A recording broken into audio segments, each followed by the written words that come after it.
I just want to bring out one matter before we close it off. And it comes as a result of speaking to Officer over there. And as I listened to him, I realized that he reflect where a lot of policemen reflect one lack of knowledge and understanding of the crime situation in Belize. What Brother said to me, and he's a genuine officer. Make I say, he's a genuine officer, and he sound like he want stay in the police department. Right now, he's a constable, but he sound like he's somebody where interested in this. And he said to me, some of them boy, the way the boy they act, that the reason why police do what they do today. He said because you could ride around and watch some of them boy, and when you watch them boy, even though I don't know nothing about Belize City, I could see that the way some of them carry themselves, that trouble. And so a lot of police ride around in their mobile. They don't know nothing about Belize City, and as a matter of fact, they bring in a lot of men from out of the districts now. You got man from PG, from Krikisako, you got man from Halakte, man when they know nothing about Belize City, they certainly don't know nothing about you.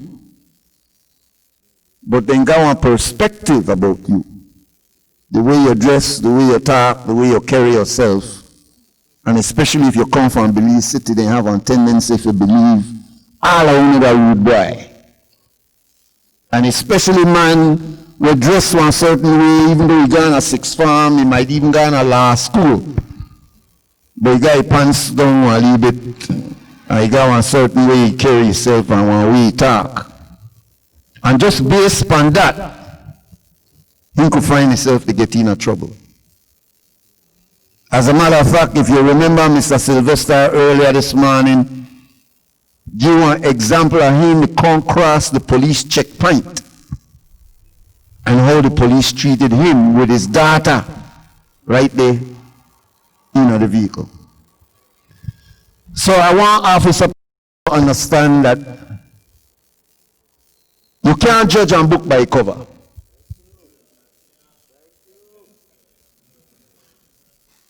And if my brother would have lived in the Gungulung area, got on the cha-cha-cha one Saturday morning, and he got on some big old jublung looking clothes and walk outside, and some officers from Krikisako don't know him. They are both shut down, my brother. They are both shut down, Mr. And if Mr. get the sense, he can find himself have to go make one complaint to the officer because they want both shut down. And he have to jump up there and say, wait, either PC one and either so and so. And if you don't watch yourself, one of them might say, me no give up. Okay. And get over to the side too.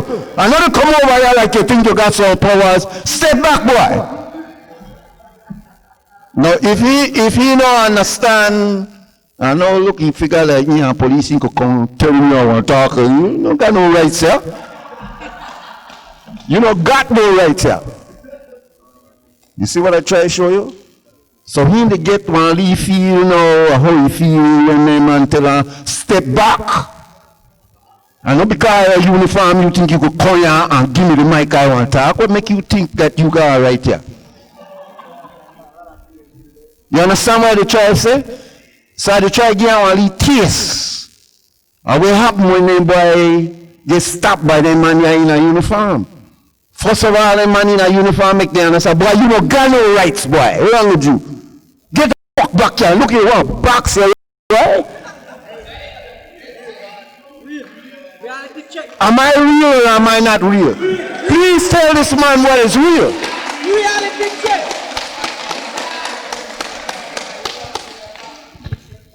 So when he step over there and I say, I talk to him over there, he try to make I understand why I get harassed, and I try to make him about the talk so much, he give me a chance.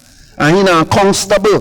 I got over 40 odd years of experience in this, and he try to educate me on whether your problem. So I just had to take this chance, even though with the close of the session, I need to make them know that they need to get educated if they want to deal with you. And if they get properly educated,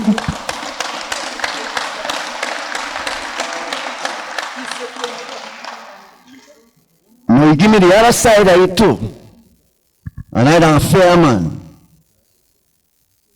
The other side of when Mr. Palacio, Officer Constable Palacio tell me, and he's right. And that's part of what Kevin just said to you. Everything has to do with how you see it. And based on how you see it, the how you want to approach it. I tried to give you an understanding earlier last week that we are like one computer. If there is ignorance in, the ignorance will come out. If the intelligence they in, intelligence will come out. We will try to put in over these 2 weeks here, intelligence. So that when any police approach you, your response to that police officer will be intelligence. You don't be fair, you don't be cowardice, you don't be jump up and start to make noise. And that's a part of when I learn from that American thing. Because in America, Mr. Cliff, you know this. They say in America, when they approach you, walk in one nigga fit. Who is? Who tell you that? And that's supposed to frighten the man where they wrong you. Because they get so frightened that you want to go off man there. America then call that one nigga fit. Crazy, just get crazy. You see it a lot of times when two bumpers hit in the car, man jump out. And the man where know he right, think he wrong, because the man where wrong jump out and make so much noise. Huh? Well, you can't drive, where you get your license for? So you know where wrong, act like you right.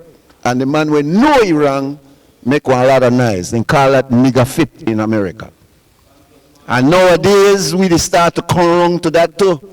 If I could jump out and make the most noise, I want to call you down until you run into somebody who will reach for you and tell you, I'm afraid for you, my brother. And what breaks you, my brother. Yeah, I'm afraid for you. So all that noise, they don't make no difference with me. I did try to make you understand, my brothers, because most of you in your 20s and your 30s, we got a couple of OGs here. But most of you in your 30s, and if you don't get a sense about the rules of life, you don't make it in your 50s and your 60s. You better enjoy your 30s, because you're not going beyond 30s if you don't got the right attitude. You understand what they try telling you, my brother?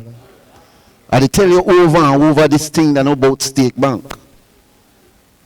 These are life lessons that we all need to learn and hear it over and over to reinforce it in our mind.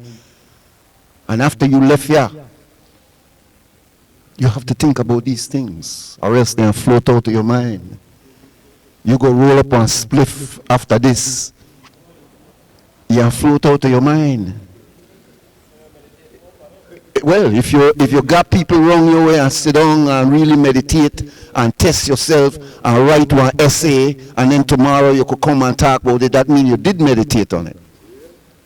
But a lot of men now meditate on it because they're so tied up in the Facebook, they're so tied up in the Netflix, they're so tied up into entertainment that then just to wait for tomorrow to come and get entertained again. You're not supposed to come here every day for entertainment. You're supposed to come here every day for education. You know, you hear what they're telling you?